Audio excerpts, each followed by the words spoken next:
जय जय राम कृष्ण हरी, जय जय राम कृष्ण हरी, जय जय राम कृष्ण हरी, जय जय राम कृष्ण हरी, जय जय राम कृष्ण हरी, जय जय राम कृष्ण हरी.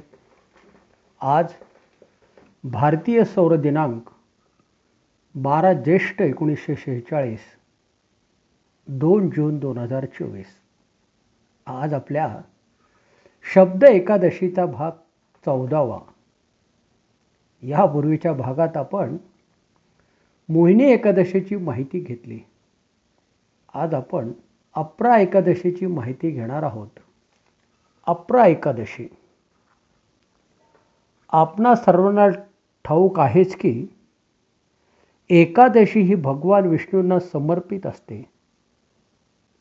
एकादशीचा उपवास आणि पालन करता श्री विष्णूंची पूजा आणि उपासना केल्यास केलेल्या सर्व पापांचा नाश होऊन मोक्ष प्राप्ती होते.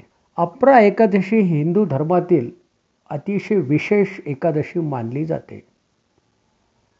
अपार या शब्दात अर्थ अमर्यादित, म्हणजेच अपरा एकादशीचा उपवास व व्रत करणाऱ्यांना अमर्याद सुख आणि संपत्ती प्राप्त होते. यावेळी ही एकादशी 2 दिवसांची आहे.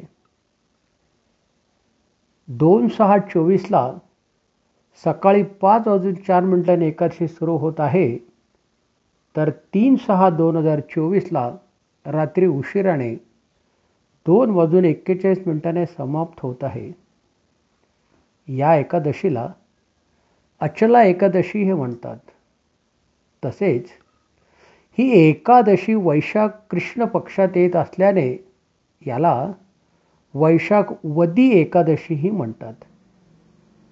यावेळी हे व्रत 2 दिवसाचे असल्याने गृहस्थांसाठी 2 जून व वैष्णवांसाठी 3 जूनला हे व्रत येत आहे.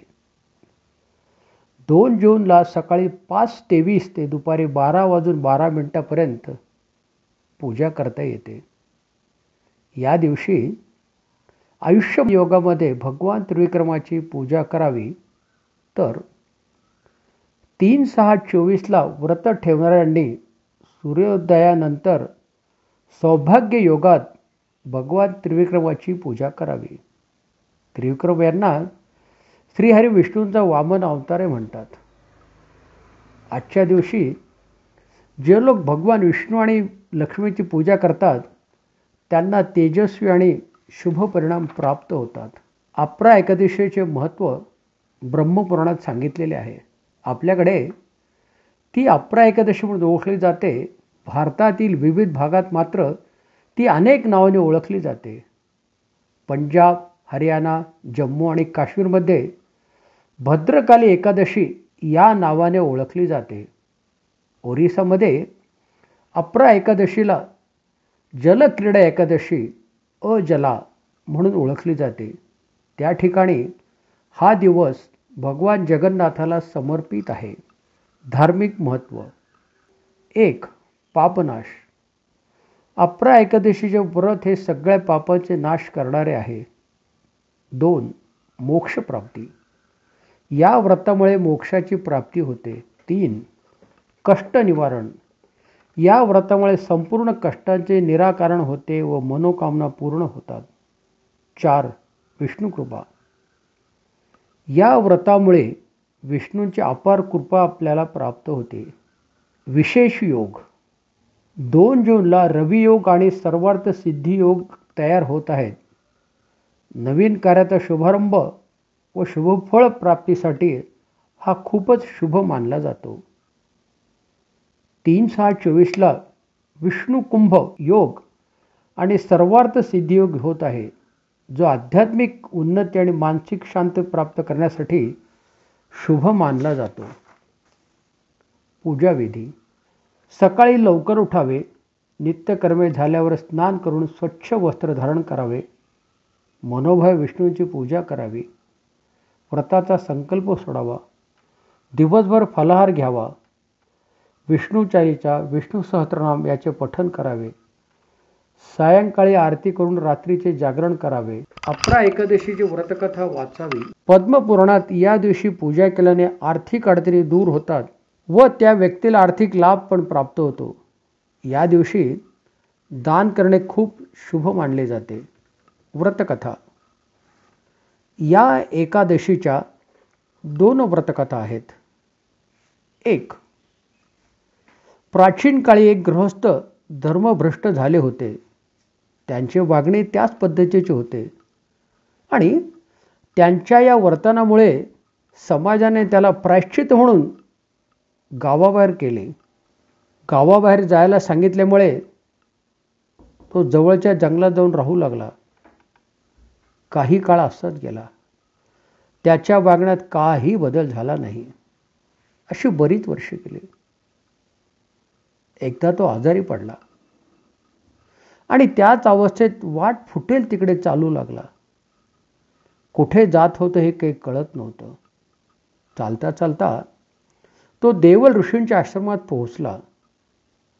त्यांना वंदन करून त्यांनी आपला सारा वृत्तांत त्यांना सांगितला व मुनी, यावर काहीतरी मला उपाय सांगा अशी विनंती केली. त्यावेळी देवल ऋषींनी अपरा एकादशीचे व्रत करायला सांगितले. त्याप्रमाणे त्या गृहस्थाने व्रत केले व त्या व्रताच्या प्रभावामुळे समाजाने त्याला परत स्वीकारले.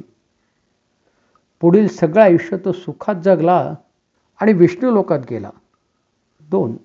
प्राचीन काळी महिध्वज नावाचा एक राजा पृथ्वीवर राज्य करीत होता.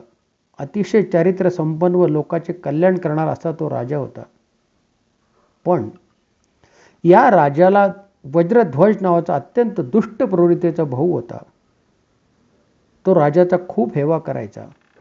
एके दिवशी त्याने आपल्या भावाची म्हणजेच राजाची हत्या केली आणि त्याचा मृतदेह जंगलातील एका पिंपळाच्या झाडाखाली पुरला. अकाली मृत्यू झाल्याने राजाचा आत्मा त्याच पिंपळाच्या झाडावर राहू लागला. जो कोणी त्या मार्गावरून जात असे त्याला त्याने त्रास द्यायला सुरुवात केली. एकदा धौम्य ऋषी योगायोगाने त्या झाडाखाली ध्यानाला बसले. ऋषीने ओळखले, काहीतरी इथं आहे. ऋषींनी त्या अतृप्त आत्म्याला खाली बोलावले. काय झाले, का अतृप्त आहेस असे विचारले. राजाने आपली सर्व कथा सांगितली आणि मुक्त होण्यासाठी काहीतरी मला उपाय सांगा असे विचारले.